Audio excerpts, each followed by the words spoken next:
दिसोम गुरु शिबू सोरेन को मरणोपरांत पद्म भूषण जल जंगल जमीन की लड़ाई लड़ने वाले जननायक को राष्ट्र का नमन है। जोहार नमस्कार, आप देख रहे हैं स्वराज पोस्ट और मैं हूं मौसमी शर्मा। झारखंड आंदोलन के प्रणेता, आदिवासी अस्मिता की सबसे बुलंद आवाज और करोड़ों लोगों के प्रिय दिसोम गुरु शिबू सोरेन को मरणोपरांत देश के प्रतिष्ठित नागरिक सम्मान पद्म भूषण से सम्मानित किया जा रहा है। यह सम्मान उनके दशकों लंबे संघर्ष, सामाजिक योगदान और वंचित समुदायों के अधिकारों के लिए किए गए ऐतिहासिक कार्यों की राष्ट्रीय मान्यता है। 23 जून को नई दिल्ली में आयोजित समारोह में राष्ट्रपति द्रौपदी मुर्मू यह सम्मान प्रदान करेंगी। दिवंगत शिबू सोरेन की ओर से उनकी पत्नी रूपी सोरेन पद्म भूषण ग्रहण करेंगी। केंद्र सरकार ने 25 जनवरी को पद्म पुरस्कारों की घोषणा की थी, जिसमें लोक कल्याण और सामाजिक न्याय के क्षेत्र में उनके असाधारण योगदान को देखते हुए उन्हें इस सम्मान के लिए चुना गया था। लेकिन कैसे शुरू हुआ था ये संघर्ष, चलिए जानते हैं। नेमरा गांव से शुरू हुआ संघर्ष का सफर। 11 जनवरी 1944 को रामगढ़ जिले के नेमरा गांव में जन्मे शिबू सोरेन का जीवन संघर्षों से भरा रहा। महज 13 साल की उम्र में उनके पिता सोबरन सोरेन की हत्या कर दी गई। इस घटना से उनके जीवन की दिशा बदल गई। उन्होंने शोषण और अन्याय के खिलाफ आवाज उठाने का संकल्प लिया और महाजनों के खिलाफ आंदोलन शुरू कर दिया। उन्होंने गांव-गांव जाकर लोगों को जागरूक किया, आदिवासियों को, गरीब किसानों को उनकी जमीन वापस दिलाने के लिए संघर्ष किया।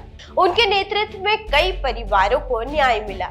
लोगों ने सम्मान और स्नेह से उन्हें गुरुजी कहना शुरू किया और बाद में संथाल परगना की धरती पर वे दिसोम गुरु यानी जनता के महान नेता के रूप में पहचाने जाने लगे।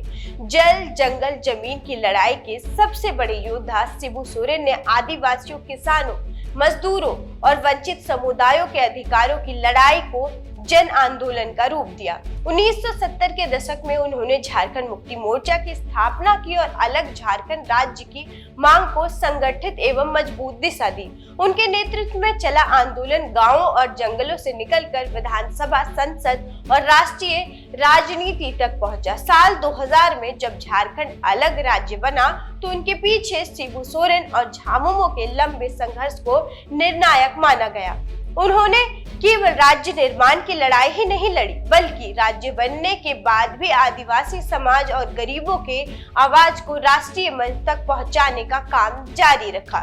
3 बार मुख्यमंत्री भी बने और 8 बार सांसद। 4 दशकों से अधिक लंबे राजनीतिक जीवन में शिबू सोरेन ने कई महत्वपूर्ण जिम्मेदारियां निभाई। वे झारखंड के 3 बार मुख्यमंत्री बने, पहली बार 2005 में, दूसरी बार 2008 में और तीसरी बार 2009 में उन्होंने राज्य की कमान संभाली।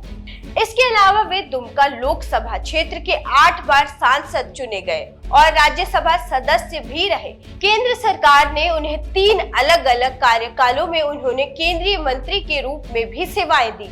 जनसभा में से लेकर संसद तक उनकी पहचान एक बेबाक, निर्भीक और जनहित के मुद्दों पर खुलकर बोलने वाले आदिवासी नेता की रही। एक युग का अंत हुआ, लेकिन संघर्ष की विरासत अमर रही।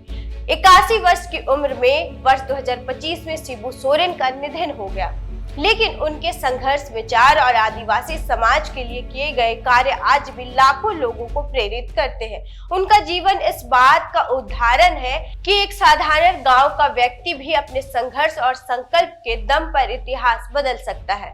मरणोपरांत मिला पद्म भूषण केवल शिबू सोरेन का सम्मान नहीं, बल्कि उन लाखों आदिवासियों, किसानों और वंचित लोगों के संघर्षों का भी सम्मान है, जिनकी आवाज बनकर दिसोम गुरु जीवन भर लड़ते रहे। यह सम्मान उनके योगदान को हमेशा के लिए देश के इतिहास में अमर कर देगा।